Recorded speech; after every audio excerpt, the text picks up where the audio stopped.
Oh my god, oh my god, oh my god. I just finished watching The Mandalorean Season 2, and I have to say that even though 2020 has been a major drag and so many things that have been going on, excluding the pandemic, I find that The Mandalorian Season 2, even though it just premiered last week, that it is, to me, the most incredible and interesting thing that has been throughout this entire year of 2020.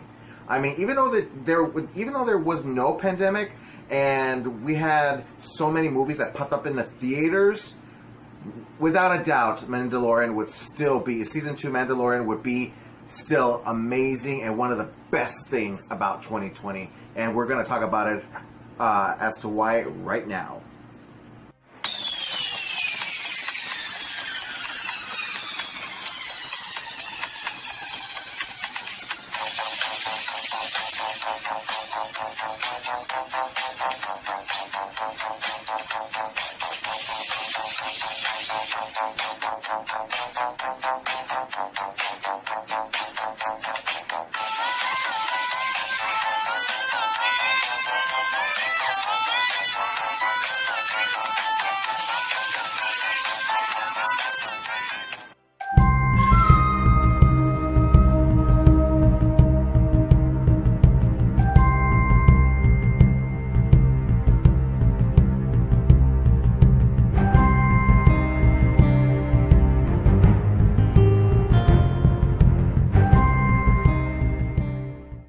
So, The Mandalorian Season 2, we're going to start off with what Season 2 is not just called, is not Chapter 1, but it's a continuation of the entire series itself, starting off with Chapter 9, The Marshal. And I find that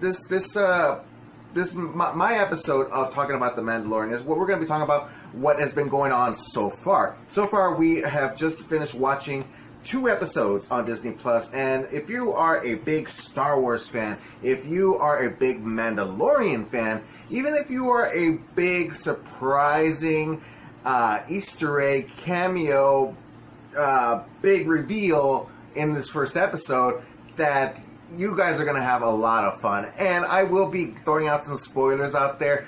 I mean, if you haven't watched this, then obviously you are not as interested as how I am and everyone else who has watched this series already. We already knew that this series was going to premiere on October 30th, which it did, and I saw it, and it was amazing. It was a wonderful way to return to the galaxy far, far away, and this is so amazing. The Marshal is directed by Jon Favreau, and it's a great return to the Mandalorian series. It's great getting to see Mando back, returning, playing by Pedro Pascal. So amazing. I mean, it's so amazing that you already see him when he's already interrogating an individual character called Gor Koresh that is actually voiced by John Leguizamo. I would not have known that was John Leguizamo if I didn't look it up. And I'm amazed because I actually admire John Leguizamo. He's a really great actor. And you almost see him in almost everything. And seeing him here, even though it's just very, very minor, just for a few minutes, it's still entertaining and wonderful. And I love the chemistry between Mando and the child. Oh my God. It's so great to watching the child. It's such the cutest thing ever. And it's great getting to see more of that. And what's also great is that we also get to see the returning character of Peli Motto, which is played by Amy Sedaris. And I wasn't really that interested in her character in the first season, but getting to see her return back into this, she is a very adorable character. She's really amazing, and I very much admire her character.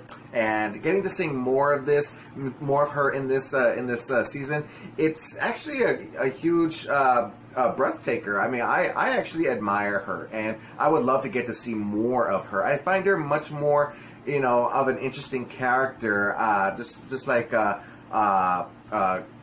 Nolte from the first season, even though we're not going to see much any more of him since he got killed off at the ending of the first season. But it's great getting to see her, and I hope that they don't kill her off because, oh man, she is just so amazing, and I love getting to seeing a lot of her. But what the mission that Mando is going through is that he's been given the task to return this child to its own people, which is the Jedi. And I'm like thinking, aren't the Jedi extinct? But I'm not really too familiar with what's canon in the Star Wars universe, other than what I know within the movie films and some of the TV shows from what I've watched. There's just so much. I mean, Star Wars is no more than just several 9, 10, 11 movies. It's now a huge genre that's just books and video games and so on and so forth. So it's really hard for me to figure out what's canon. But I'm still a Star Wars fan, huge Star Wars fan, and I can never get enough of Star Wars. And I never even knew that Star Wars was going to get even better than what we already had before until Mandalorian came out, and it introduced us to a whole new level of a galaxy far, far away. And I admire it so much. It's so amazing. But he's been given this task to find other Mandalorians, and he's been told that there's a Mandalorian on Tatooine. So we're going back to Tatooine, and I'm just like, okay, Tatooine, Mandalorian, put those two together, and what do you get? Yes, we are assuming that we are going to be seeing Boba Fett, because we're being told here that Boba Fett is still alive. He's still out there. So is this going to be official? Are we actually going to be getting the true reveal, the true canon of knowing that Boba Fett was just not killed off by this by the Sarlacc pit in Return of the Jedi, but that he is still out there and alive, and we're going to get to see more of him? Well, I was actually really surprised and jaw-dropped when I saw that once when the Mandalorian went into one of the cantinas, that this Mandalorian figure happened to have popped up. And who did you think it was? It was, presumably, Boba Fett. But when I looked at him, I'm just like, he looks very slouchy. He doesn't look like the Boba Fett that I remember from Return of the Jedi. It's like, this is not the same guy. It can't be. He looks so draggy. He doesn't look like, this great epic return of this character. And, but then once when he sat down, you started hearing his voice, and you're like, I don't think so. I don't think that this is him. But then once when they sat down and about to have a drink together, he takes off his helmet. I'm like, nope, this is not him. He takes off his helmet. I'm like, nope, a Mandalorian does not take off his helmet. And so once he did, the first glimpse that I got of him, and I'm pretty sure the majority of you guys had the same reaction too, is that Pierce Brosnan? I really thought that was Pierce Brosnan. And I'm like, was he announced that he was going to be on the show? If he was, then bravo. I would be more than happy to see Pierce Brosnan in this, but unfortunately not. Apparently, this is a character called Cobb Vanth, played by Timothy Oliphant. And I've seen him in several films, several TV shows. I can't name any off of the top of my head, but he's a very recognizable actor. And if I put a lot of focus onto who he was, I can honestly say that yes, it looks like Pierce Brosnan, but it was not. So according to Mando, the way that he looks at things is that, this is an offense towards his people of wearing this Mandalorian outfit. So it's coming to think that, okay, is Boba Fett out there still alive or not? So, because this character, Cobb Vanth, he happened to have stumbled across the uniform of Boba Fett when he was stranded out in the middle of nowhere, and was given it to him by the Jawas. So I thought that, okay, well, that's great and everything, but where is the man underneath the helmet? Where is that guy at? But then the story started to increase.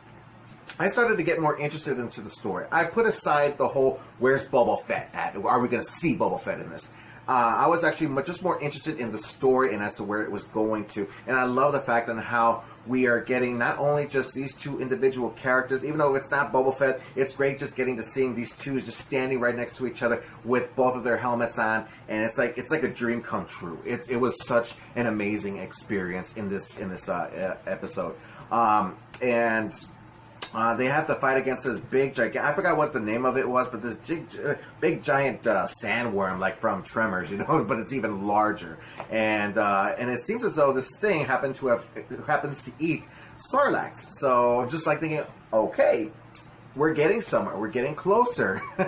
I'm really, really interested and excited to getting to see where this is going to.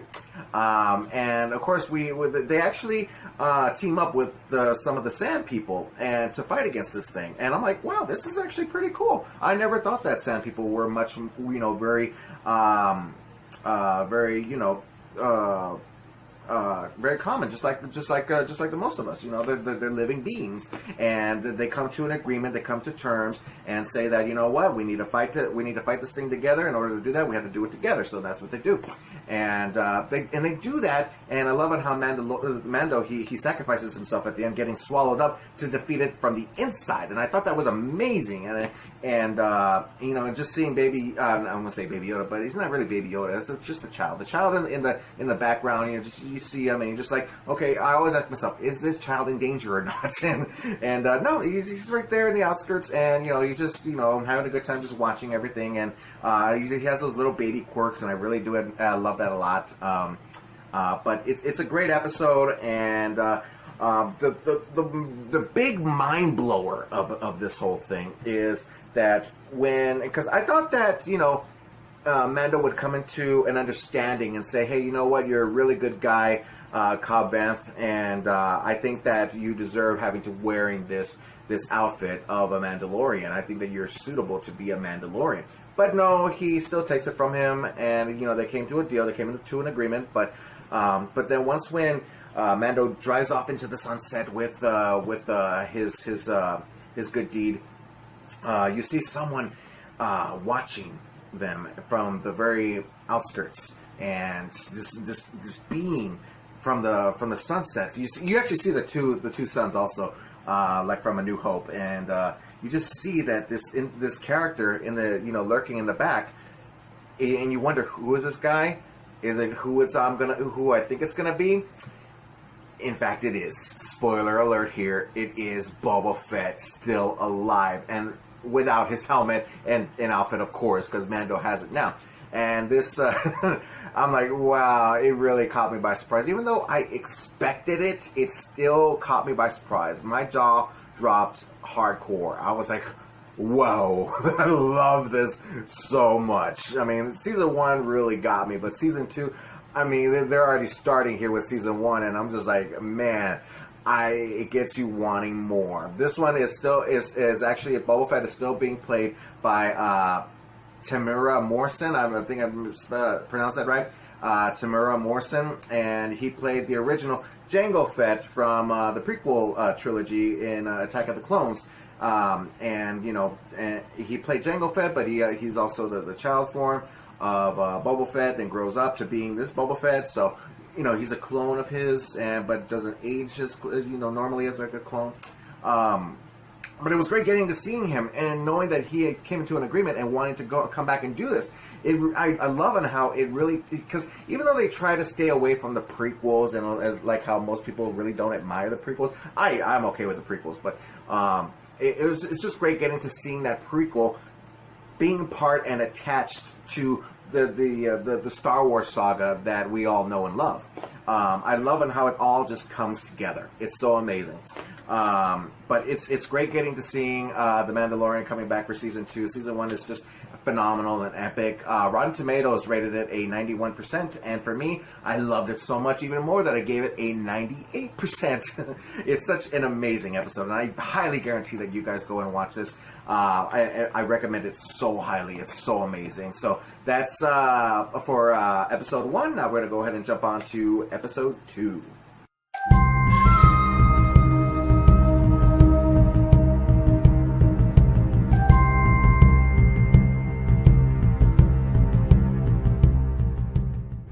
This is the reason why I went ahead and turned back on my camera and I started talking about this. Instead of talking about it towards the ending of season 2 and talk about each individual episode all together in one video, I wanted to talk about it now because I'm just at awe. I'm just so, my suspense level is very high plus more. And yeah, so season 2, episode 2 of The Mandalorian, chapter 10, The Passenger. I'm wondering what this is about. Obviously, it's about a passenger. So it's a continuation immediately after episode 1. And of course, we don't get Cobb Vanth coming back. I think that he will be coming back later on in the season, just like the other episodes from season 1, that, you see him at the beginning of the season, and then towards the ending, they come back together. I mean, I love how he becomes buddies with different characters within every episode. I love that, and it's so amazing. As a matter of fact, I can't wait to see some of the other characters from season 1 return back into this season 2. But I love where it all starts off. It starts off right away after when he disappears off into the sunset. We will not, I already knew this for a fact, we will not be getting to seeing a continuation of Boba Fett in this. I think it's just too fast. I just think that it is enough for right now to reveal that he is still alive and he's still out there. And I think that, I think that my thoughts are that Boba Fett we won't see any more of him in this season. I think that if they're going to leave that and wait for it in the next season. That's just my opinion. I could be wrong, but if he appears again into this season, oh my god, I'm going to be like, yes. I would love to see more of that. So yeah, episode 2, chapter 10. We get the return back of Peli Motto, which is played by Amy Sedaris. Like I said, she's an amazing actor. I love her performance in this. I love this character. I love getting to see every single second of her. She's just so amazing. And so she's given him the task as to where Mando can actually find Mandalorians. So there is the rumors going around that he can find some Mandalorians in a distant planet in another star system or whatnot. Nerd alert. But in order for him to do that, he has to take a passenger with him, and which is of course this frog lady, which I actually grew to like a lot. She was very she's very a sweetheart and very kind-hearted, and I like her. She doesn't really have a sort of character name, but they just call her Frog Lady because it's like a human version of a frog. But it's voiced by Misty Rosas and Dee Baker. And it doesn't really have a certain voice, more like just a frog voice, just like. I love it how they do the language throughout this entire episode, like it's an actual language. But I think they are just making it up as they go along. It's just so good. I love it. It sounds so real, and it's so amazing. And so during this trip out in space, because this frog lady is a mother. She's carrying a basket full of frog eggs, and these frog eggs cannot go through light speed. And that's the only way that Mando can travel in order for him not to get caught. So while they're out into the outskirts of space, they run into these 2 X-Wing fighters, which is awesome. One of them is being piloted by Captain Carson, which is played by Paulson Hyung Lee. I think I said that right. I think I actually said that perfectly. And another one is called Trapper Wolf, played by Dave Filoni. And they approach themselves to the Mandalorian like highway patrol officers, and they're asking him, what's your business here, blah blah blah. So, and it becomes this high-speed chase, and Mando crash lands into this I guess it's an abandoned ice planet, and because it doesn't seem like there's any life going on there. And so they crash land there. The ship is really torn into pieces. It's really broken up. This ship has gone through a lot of stuff and a lot of repairs. I'm surprised it's even still in one piece. But it's great because I love how this frog lady, even though her and Mando do not speak the same language, they actually come into terms of understanding each other by this robotic the robotic head from one of those the criminals from, I think it was episode 6.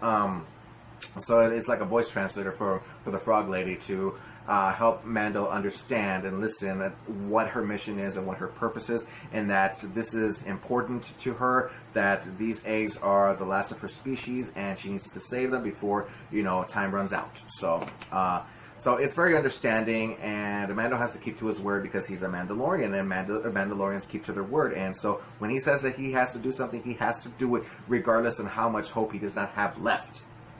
And so, as always, once when Mando is fixing the ship, trying to get themselves out of there, all of a sudden, the frog lady disappears. She wanders off, and you wonder where's she going. Oh my gosh, she found like this little hot tub thing where she can warm herself in and her eggs because it's an icy planet. So, but it's weird because now I see these. One thing about this that I love the child, but this episode he is a huge. Excuse my language, he's a huge dick. He keeps on eating the frog eggs. And I'm like, dude, don't eat those. There's a certain reason why, the frog lady is, you're actually eating children. Like, that's crazy. I'm like, it makes me curious. It makes me wonder as to whether or not, is the child really a good guy? Do we actually think that this child is a Jedi offspring or something? Or is it something more? Can this thing actually be a dangerous creature just in baby form? And so I'm actually questioning that, but I'm still going along with it, and I still believe that the child is like the cutest, adorable thing in the entire world. But in this episode alone, he's a total dick. But then in the background you see these rocks. And they're not rocks. They're not ordinary rocks. They're actually eggs. And I'm like thinking, this looks like something out of Aliens. I'm like, please don't make a little alien spider pop out of those eggs and grab onto Yoda's face, baby Yoda's face. Oh, don't do that. I was like, oh my god, the entire time. And all these eggs start to hatch, and they're like baby alien spiders. And if Mando was not there, guaranteed enough that the child and the passenger would have been already dead, but Mandalorian, man, he's just so awesome, man. He's like Batman and RoboCop and just all these really amazing characters that you've grown to love put together. He's got flamethrowers, he's got blasters, he's got jetpack, man, he's got all of it. He's trying to fight these things, and he gets a lot of them. But the thing is, there are so many. There's this big giant alien spider one too, and I'm just like, oh my god, man! You think that they're about to take off, and with whatever repairs that they have just to get out of that situation? No, this giant alien spider just pops right out from the top of them and pushes the ship right down. I was like, oh man, I was literally like how you see me right now. I was like, oh my god, please, what is going to happen? I know that because this is the hero of the series. They're not going to kill him off. They're not going to. There's this alien spider right on top of the child, the baby Yoda, and it was about to kill him. And I was like, whoa! I'm like thinking, oh my god. Baby Yoda, please do something. Use your Jedi stuff. I don't know what it is that you got there. Presumably it's Jedi stuff, so do the Jedi stuff. And, he doesn't. But, the frog lady, she had a blaster, and she shoots some of them trying to help Mando out. And Mando, he's just doing all he can just to kill all of them. And I'm just like, oh, what is going to happen? And then they break the cockpit window, and I'm just like, what else more can you do? There's nothing left. And then all of a sudden, yes, I knew this was going to happen, but I was still at awe. And I'm like, what is going to happen? And all of a sudden, you just hear blasters, pew, pew, pew. And you're thinking, Boba Fett, maybe? Like, no, that's not possible. We're not on the same planet anymore. And you just hear pew, pew, pew. And I'm like thinking, what could it be? What could it be? And, you just see this, you just see Mando just walking alongst the ship, killing whatever spiders are left in the ship. And you still hear the pew, pew, pew. And I'm like, okay, I know what it is now. It was the two X-Wing fighters, Captain Carson and Trapper Wolf. And I thought that was amazing. You would think that, okay, well, that's great that they rescued Mando and everybody else, but does that mean that the Mandalorian is under arrest? And this is actually in reference to Episode 6, when he was involved with the other criminals. And they decided to let him go, but not bother to help him fix the ship to get off of that planet. Because Mandalorian, he took care of those criminals that were wanted fugitives, and he happened to save one of their officers in that prison ship. So that just tells, like, it's a return the favor. So I like that. So it was great that to show that, Mandalorian did still have, every good deed that he does out there is more of a nickel to pay for, and just to get him out of these bad situations. So the Mandalorian does whatever he can to fix his ship enough to where they can take off back into space, but he can only repair it so much to where he can just where him, the child, and the passenger can just be in just the cockpit only. The rest of the ship is pretty much destroyed. So until they get to that other planet, and that's it. That's the last of the episode. And I'm just like, okay, I want more. It's great getting to know that Disney and everyone that is in charge of Star Wars listened to us, because in the first season, one of the biggest complaints about it was that some of the episodes were only 35 minutes. That's not enough. We needed more. Because I know for a fact that the only reason why they did that in the first season was because they weren't for sure that this was going to be a success. They didn't know that this was going to be one of the biggest things ever happened to Star Wars and Disney. So now that it is, now they have the money. They have the money to make more time. And that's what they did. The first episode, I saw that it was 58 minutes. And I'm like, beautiful. Yes, give us more of that. And this one, I think that it was 46 or 47 minutes, I believe. I'm not, don't quote me on that. I wasn't exactly on that. But it was around that area. And I'm just like, yes, give us more. Make sure that these episodes are close to an hour. It doesn't have to be exactly an hour or more. It could be anywhere around there. Just give us enough. Give us enough to want to move.